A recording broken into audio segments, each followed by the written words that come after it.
여러분 반갑습니다. 김주영 변호사입니다. 오늘은 제가 소급보험에 대해서 한번 말씀을 드리려고 합니다.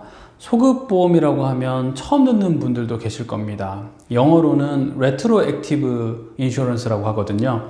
그러니까 특정 기간으로 되돌려서 그때부터 담보를 하는 그런 보험이라고 볼 수 있겠습니다. 그러면은 이런 소급보험은 왜 필요한지를 먼저 이해하는 게 필요합니다.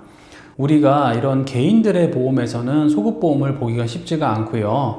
보통은 대규모 프로젝트를 하는 경우에 이런 소급보험을 쉽게 볼 수가 있습니다.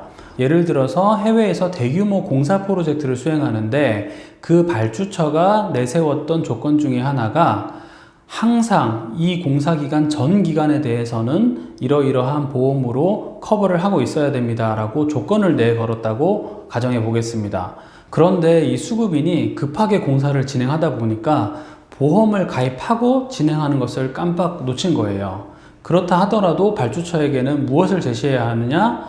보험증권, 전 기간이 담보된 보험증권을 제시를 해야만 하는 겁니다. 계약 조건에 따라서요. 그럴 때 이 계약자가 보험사와 협의를 해서 보험 담보 기간 자체를 증권상에 소급해서 기재하는 것들이 비일비재하게 일어나게 됩니다. 이런 것들을 이제 레트로액티브 보험이라고 하는데요. 이런 소급 보험의 효과와 관련해서는요. 당사자들 모두가 선의인 경우에, 즉 여기서 선의는 알지 못했다라는 것을 의미합니다. 이런 알지 못한 경우에는 그 사고에 대해서 담보를 하기도 하지만 그렇지 않고 보통 당사자 간의 약정으로 보험사와 계약자 사이에 이 소급된 기간에 대해서는 담보를 제공하지 않기로 하고서 보험증권만 끊어주는 경우도 비일비재합니다. 그래서 이런 소급보험은 실제로 다뤄보신 분들에 의해서 좀 분석을 하는 게 필요하고요. 이런 소급보험이 실제로 소송에서도 문제되는 경우가 있습니다.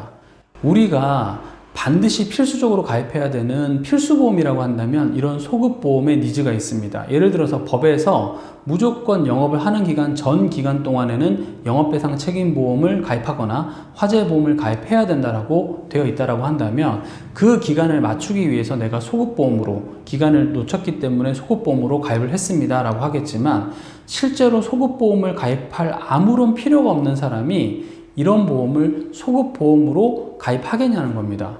그러니까 소급보험이라는 것은 매우 특별한 상황 하에서 필요할 때 가입하게 되는 것인데 소급보험으로 가입할 아무런 니즈가 없는 사람이 보험사 주장에 따르면 소급보험을 가입한 것처럼 돼버리는 겁니다. 예를 들어서 열화상 점검을 한 달 뒤에 했는데 한 달 뒤에 열화상 점검 결과가 아무런 문제가 없다라고 했을 때 다시 시간을 돌려서 2021년 1월 1일부터 가입을 한다고 한다면 이 계약자 입장에서는 불필요하게 한 달치 보험료를 더 내는 게 되지 않겠습니까? 그러니까 보험사는 어떤 검사가 끝나야만 보험을 인수하기로 한 거니까 증권을 받았지만 그것은 증거증권에 불과하고 실제로 담보는 개시되지 않았다라는 식의 무리한 주장을 할 수가 있거든요. 그때 바로 소급보험의 개념을 이야기하면서 이 계약자 입장에서는 소급보험으로 가입할 하등의 이유가 없었다라고 얘기를 하면 그런 보험사의 부당한 주장을 배척해낼 수가 있는 겁니다. 그래서 이렇게 소급보험이 실무적으로 크게 주목받지는 못하지만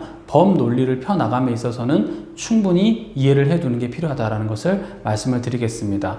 만약에 화재보험이나 혹은 영업배상 책임보험, 소급보험 때문에 문제가 되는 분이 있으시다면 언제든지 저희 사무실에 문의해 주시기 바랍니다. 저는 보험 전문 변호사 김주영 변호사였습니다. 감사합니다.